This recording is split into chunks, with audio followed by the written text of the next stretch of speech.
Every time I think about those kids, it gets me mad. Tuesday, President Obama talked about the children killed in the Sandy Hook school shooting. He announced several new executive actions on guns. They require all gun sales to go through licensed dealers, accompanied by federal background checks, and that includes online and at gun shows. The president also wants 200 additional ATF agents to process those checks, $500 million for mental health care, and more research into gun safety technology.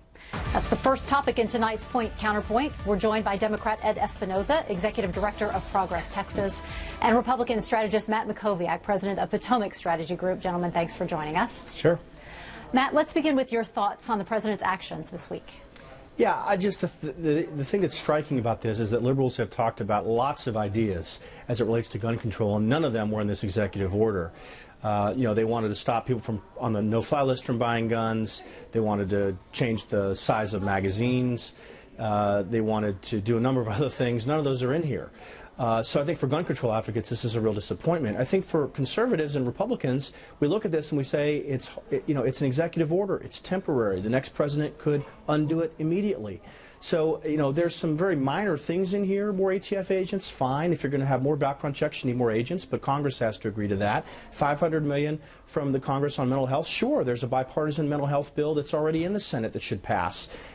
So it's 4 years after Newtown. Schools aren't more secure. You could have another Newtown happen tomorrow. And even the Associated Press said nothing that's in this executive order would have prevented not even one mass shooting that's happened in the Obama years.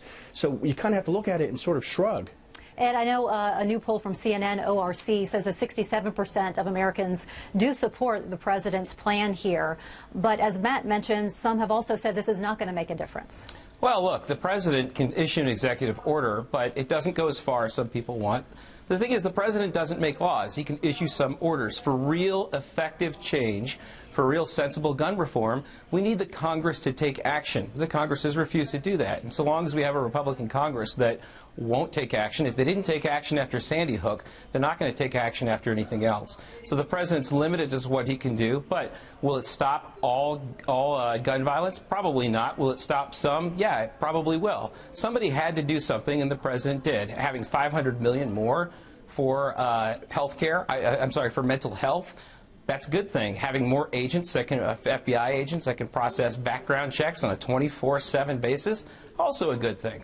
Especially considering those background checks went up significantly in the past couple of months. Keep in mind, Democrats had the White House, the House, and 60 votes in the Senate the first 14 months of President Obama's first term. So if he wanted to act on gun control, he could have done it at that time. And even federal background checks was offered in the United States Senate when the Democrats controlled it in 2013, and they chose not to pass it.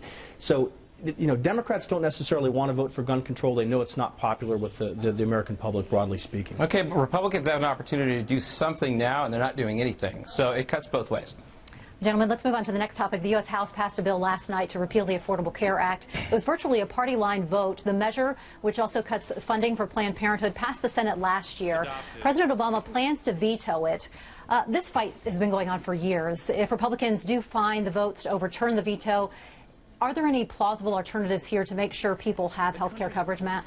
Well, there are 6 or 7 different alternatives between the House and the Senate that Republicans have offered.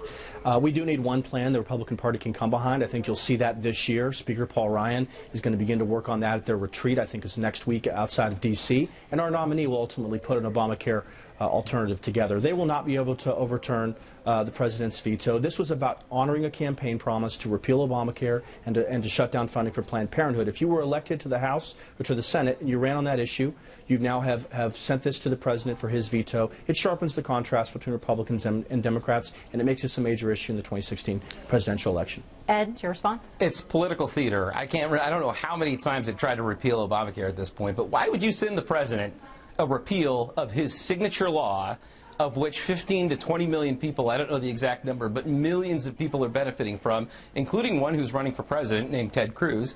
Why would you do that and think that you would actually go anywhere? It's just political theater.